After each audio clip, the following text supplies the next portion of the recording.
Lo que en un principio nos planteamos fue qué tipo de plantas y qué cultivos eran los más interesantes para llevarlo a cabo. Y entonces lo que hicimos fue coger todas las listas de producción que tenía la consejería y tomar aquellos que tenían más densidad de producción en cuestión de área, en cuestión de superficie, cuáles eran los de mayor producción. Y eso fue los que escogimos.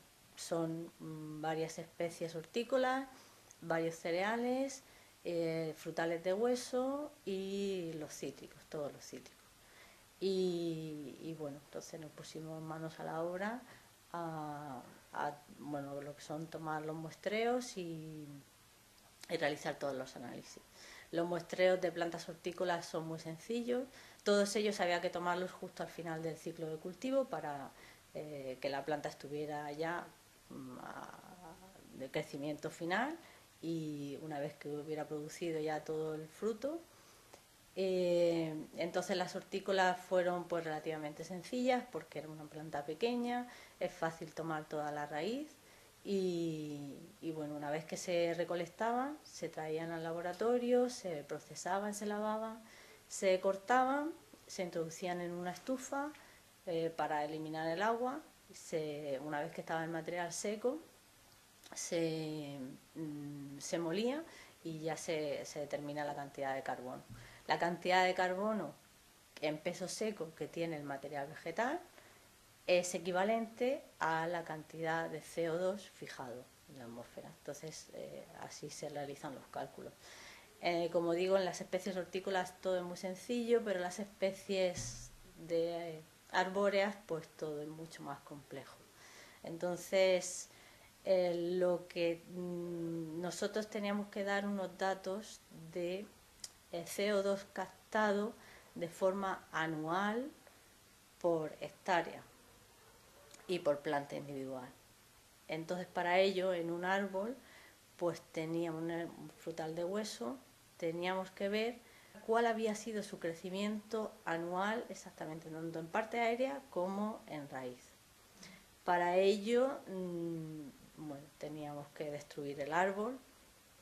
Entonces, el problema que realmente se nos planteaba con estas especies de los frutales de hueso era ver exactamente de la parte aérea qué correspondía al crecimiento anual y qué correspondía al crecimiento de otros años. Pero en casi todas la verdad es que fue relativamente sencillo porque se podía distinguir muy bien la parte anual, que es una parte más verde, más frágil, de la parte de otros años, de rama, por ejemplo, de otros años, que es mucho más leñosa.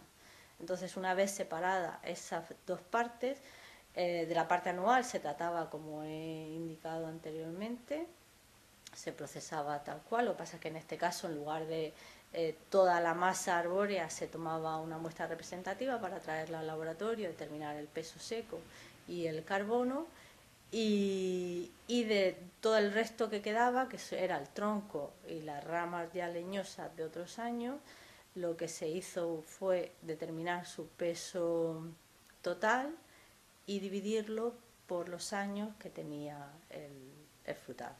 Casi todos los árboles frutales pues tenían entre 15 y 17 años. Otra forma distinta de procesar los árboles fueron los cítricos, porque los cítricos son de hoja perenne. Y bueno, lo que sí sabemos de los cítricos es que renuevan su masa de hoja cada 3 años. Entonces sí que determinamos toda la biomasa y de las hojas y de las ramas frescas lo que hicimos fue dividirlo entre 3. El resto del tronco y las ramas leñosas también se trató, y de raíz. La raíz realmente se trató como si fuera tronco y como si fuera lo que son las raicillas secundarias, que son las que realmente son capaces de absorber tanto los nutrientes como el agua.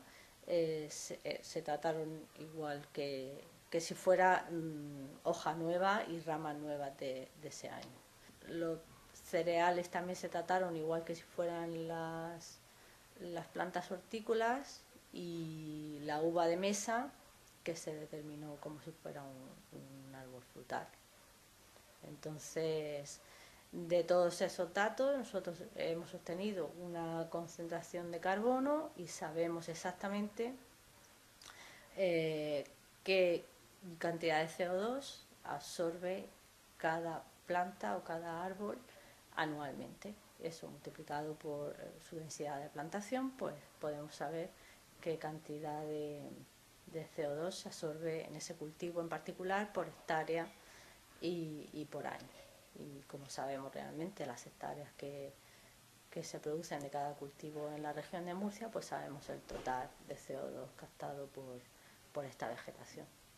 En otros estudios que se han hecho a nivel ya de la consejería se sabe exactamente cuánto CO2 emite ese cultivo anualmente, pues tanto en el laboreo como en aplicación de riego, de fertilizantes, incluso la recolección de los frutos, y se ha hecho un balance, y ese balance es el que presentará la consejería como para obtener lo que es la huella de carbono, que cada cultivo pueda llevar una huella de carbono, que realmente sea el balance positivo o negativo.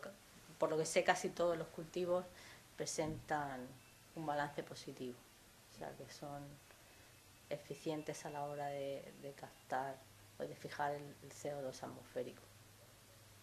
Uno de los datos más llamativos de la parte de hortícolas es que, por ejemplo, la alcachofa es tremendamente eficiente a la hora de captar CO2 frente al resto de las hortícolas. Y bueno, eso es un dato que realmente no esperamos, pero es que tiene una biomasa tremenda con respecto al resto. Tiene muy poca concentración de agua, por lo cual su peso seco es muy alto. Y por otro lado nos ha sorprendido también el caso de la lechuga, que es bastante bajo comparado con el resto.